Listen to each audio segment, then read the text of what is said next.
اے میرے نوجوان طلبہ اور طالبات، پاک دامنی اختیار کرو. وہ انرجی جو تمہارے اندر ہے اس انرجی کو ویسٹ مت کرو، مت برباد کرو. میرے اشارے کو سمجھ رہے ہو تم، میں کھول کر نہیں کہنا چاہتا.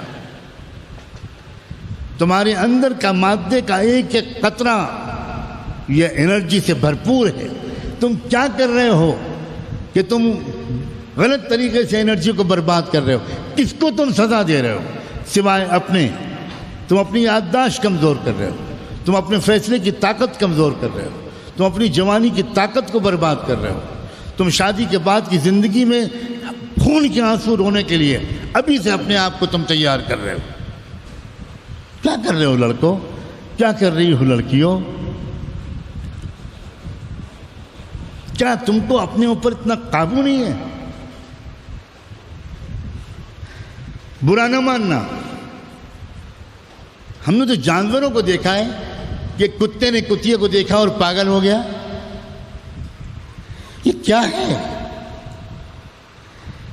انسانی ارادے سے بھی محروم ہو گئے. تقویٰ تو بہت اونچی بات ہے، انسانی شرافت سے بھی گر گئے. تمہارے اندر اکیلے بیٹھے ہوئے ہو، کوئی گناہ کرنے کا خیال پیدا ہو گیا تو تم اپنے کو روک نہیں سکتے. اتنا نہیں کر سکتے کہ تم لیٹے سے بیٹھ جاؤ، بیٹھے سے کھڑے ہو جاؤ. ذرا سی پوزیشن چینج کر لو گے، کوئی گناہ تم سے نہیں ہوگا. اتنے آسان طریقے ہیں. درود شریف پڑھنے لگو، کلمہ پڑھنے لگو. یوسف علیہ السلام کو جب خطرہ ہوا ایک دم سے کہنے لگے معاذ اللہ معاذ اللہ، بچ گئے. اتنا بڑا مسئلہ نہیں ہے گناہوں سے بچنے کا جتنا ہم نے اور تم نے بنا رکھا ہے. یہ جھوٹ ہے بالکل. میں قسم کھاتا ہوں کہ جھوٹ ہے. تم گناہوں سے بچنا چاہتے نہیں ہو، اس لیے نہیں بچ پا رہے ہو. ساری دنیا کے شیطان مل کر ایک نوجوان سے ایک گناہ نہیں کرا سکتے. ارادہ تو پیدا کرو نوجوانوں والا. کمال ہے. تم سڑک پر نکلتے ہو، عورتیں اور لڑکیاں سامنے ہوتی ہیں، کہتے ہو نظر پڑ جاتی. کیسے نظر پڑ جاتی ہے؟ کیسے نظر پڑ جاتی ہے بھائی؟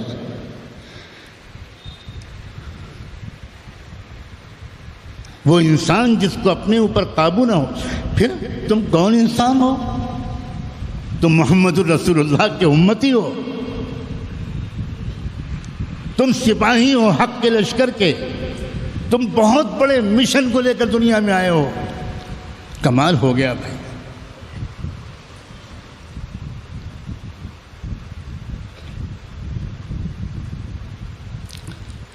کوئی شہزادہ ہو کر کسی بھنگن کی لڑکی کو دیکھنے لگے، لوگ کیا کہیں گے؟ اپنے مقام کو سمجھو نوجوانوں.